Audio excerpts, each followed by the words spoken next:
So, today I don't even know what to title this. I think we'll just call it God with Us, right? And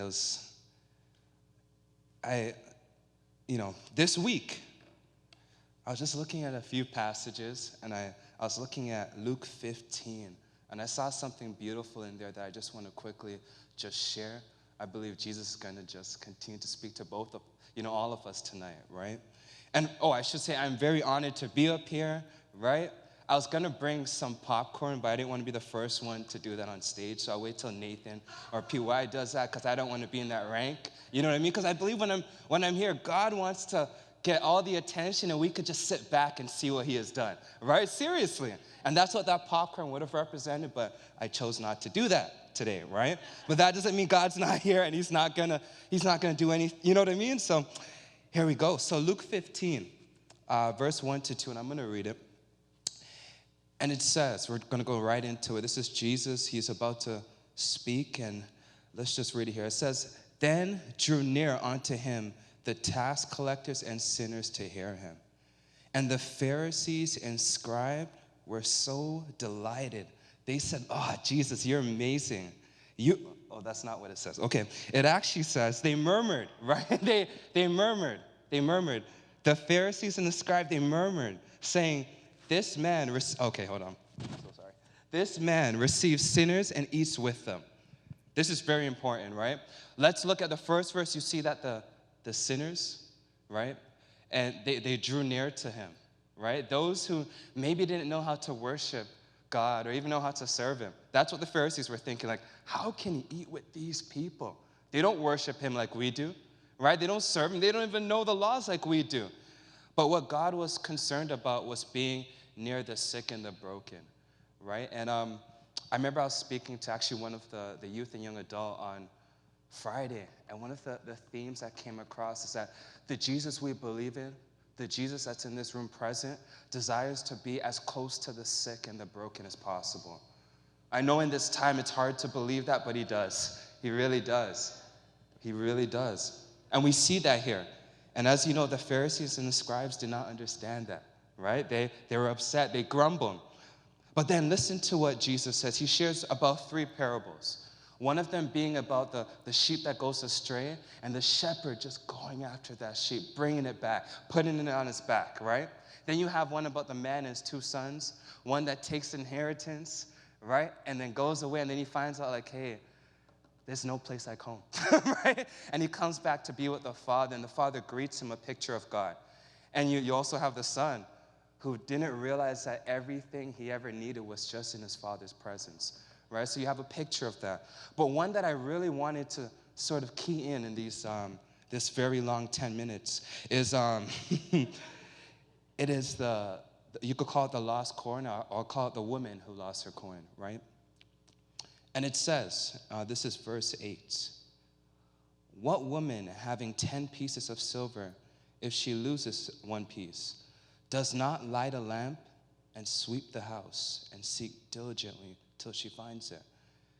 And I want to just stop here and go back into this. It says, what woman having 10 pieces of silver if she loses 1 piece? And as I was meditating on this, I noticed that the value of that silver, it had nothing to do if it was shiny, if it was beaten up, if it was worn out. The value came from it belonged to the woman. And that's a picture of our God.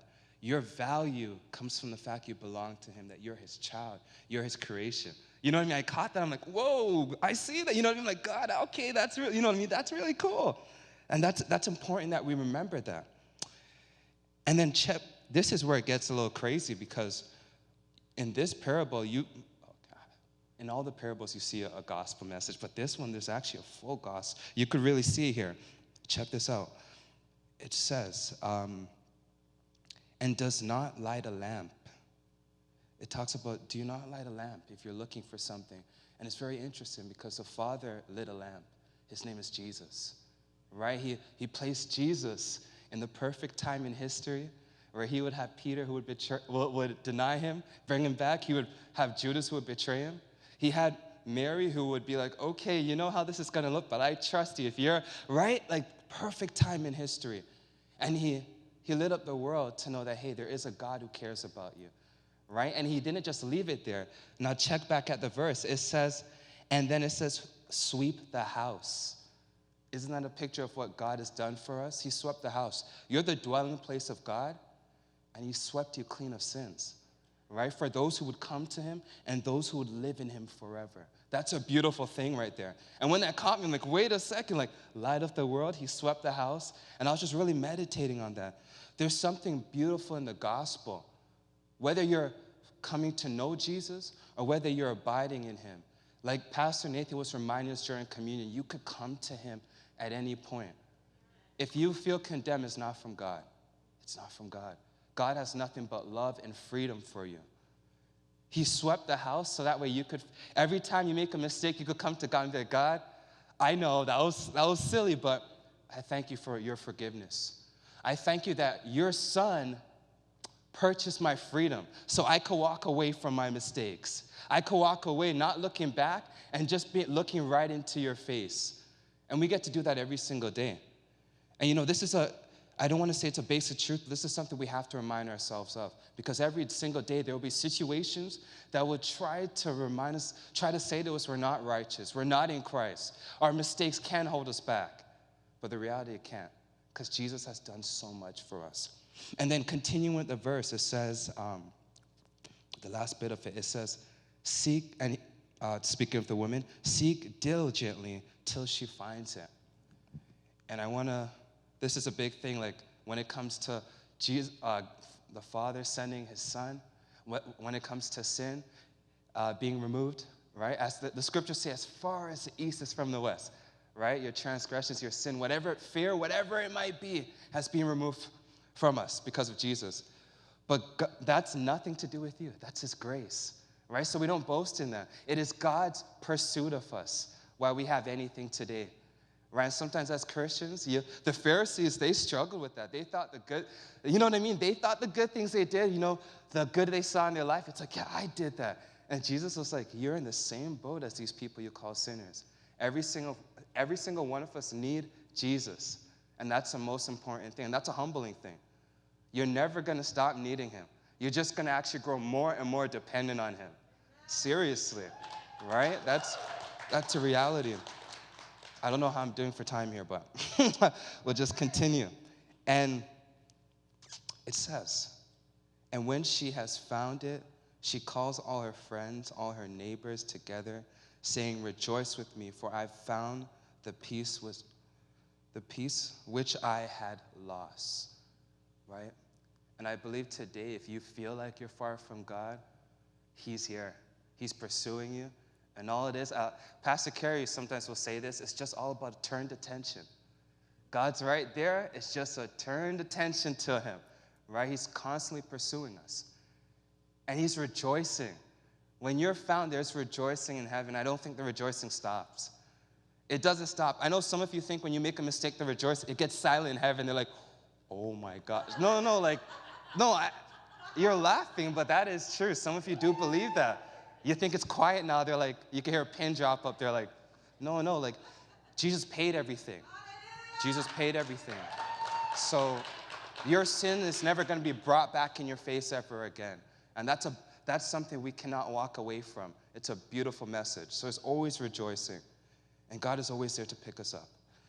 And so with just closing, Pastor Carey's going to come up in just a little bit.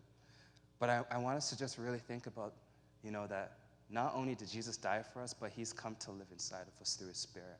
And that Spirit is in our midst. So later on, I think we might have a salvation prayer, have the opportunity for healing. But I want to let you know that God desires for you to enjoy him, enjoy his love. And because he's in the midst, have expectation that today, if you're sick in your body, that when you're dancing and praising, you're gonna find yourself checking. You're like, whoa, I felt tension. And that's gonna be gone, right? And I'm a little crazy. I've seen God even remove metal out of people's body, and that's right. So I believe God could do that. So if you need that done, believe that it could be done. Maybe we'll save that for later. But yes, we'll come up and God with us. That's the message of this Christmas season. And there's many that don't know that. And as you meet your family, your friends, let them know that God's with them. Whether they believe, whether they're, you know what I mean, whether they're of another religion, let them know that God is with them and that his love will never run out. So we'll leave it there.